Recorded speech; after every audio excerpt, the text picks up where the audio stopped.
TikTok ഉപയോക്താക്കളുടെ വിവരം ചോർത്തുന്നു. ഉള്ളടക്കങ്ങളിൽ കൃത്രിമത്വം കാട്ടുന്നു. രാജ്യസുരക്ഷയെ ബാധിക്കുന്നു. ടിക്ടോക്ക് നീക്കം ചെയ്യാൻ ഗൂഗിളിനും ആപ്പിളിനും നിർദ്ദേശം നൽകിയിരിക്കുകയാണ് അമേരിക്ക.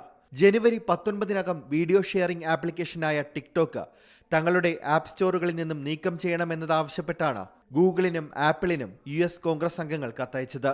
ജനപ്രതിനിധി സഭയിലെ Chinese communist party house select committee chairman John മുലൈനറും റാങ്കിംഗ് അംഗവും ഇന്ത്യൻ വംശജനുമായ രാജാ കൃഷ്ണമൂർത്തിയുമാണ് കത്തയച്ചത്. കഴിഞ്ഞ ഏപ്രിലിൽ ടിക്ടോക്കിനെ നിരോധിക്കുന്നതുമായി ബന്ധപ്പെട്ട ബില്ലിൽ US പ്രസിഡന്റ് ജോ ബൈഡൻ ഒപ്പുവച്ചിരുന്നു.